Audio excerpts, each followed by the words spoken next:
Hello everyone. Today I'm going to record my third video. And today's video is inspired by a book I read a few years ago. Um, in this book, it shows you how to keep from letting the little things in your life drive you crazy. You know, you learn to put things into perspective by making small changes, small daily changes. The author of this book, his name is Richard Carlson.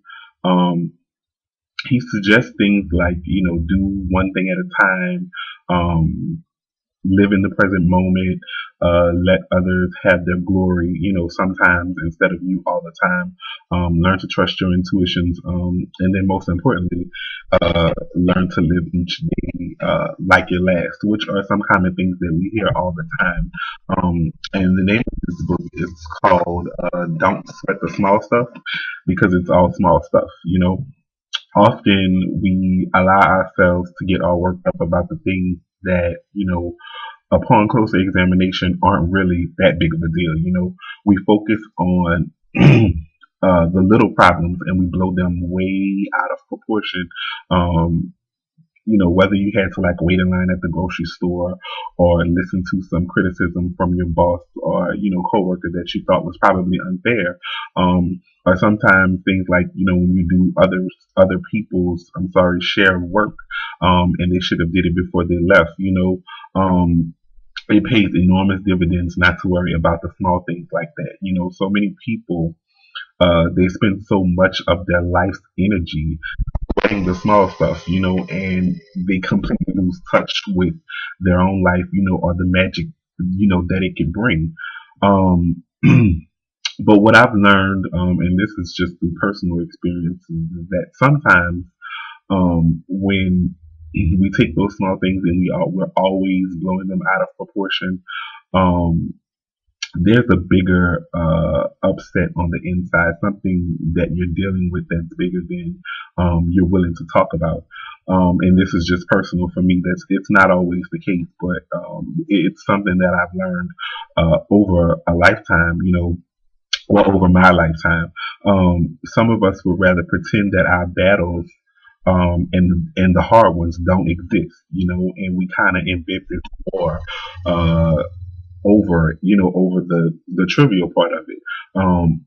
Half of the time we don't even realize that we're doing it, but if we ask ourselves, and I give you the perfect example, when you're doing good at work, you may have just gotten paid, you may have a new boyfriend or a new car, if you ask yourself, would you let these things upset you on your best day, the days when you're happy? The answer most likely is going to be no.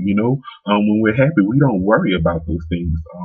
And that right there is a strong indicator, excuse me, that our reaction is, to the small problems that we're making bigger is masking something bigger, and it just means that there's some healing that needs to be done. It's hard to be kind to everyone, Plato wrote, "Be kind, for everyone you meet is fighting a hard battle," and it is, but Carlson, in his book, he talks about something that plays a part in happiness. And I took to it every time excuse that noise, I took to it and I always try to talk about this with people because it's very important. And, the analogy that he uses is amazing, but it makes so much sense. And it's called "Remind Yourself That When You Die, Your Inbox Won't Be Empty," or your in basket, something of the sort, that he uses uh, as an analogy in the book. But so many of us, we live our lives um, for a secret purpose, that somehow we're going to get everything in life done. We stay up late, we get up early, we don't have fun, we don't go out.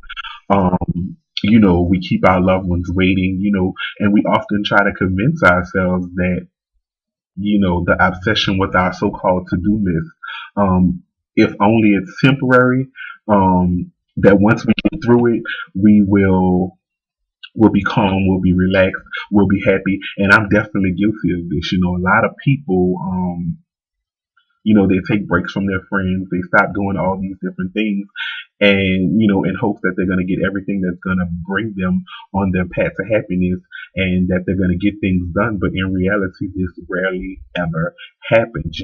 As you check those items off that are in your inbox, guess what? It's going to fill back up. New ones are going to replace them. The nature of your inbox, or your in basket rather, it's meant to have items in it to be completed. That's what it's for. It's not meant to be empty. There will always be phone calls that need to be made. There will always be projects that need to be completed. There will always have work that needs to be done. And me personally, I think that, if you have a full inbox or a full in basket, it means that your time is in demand.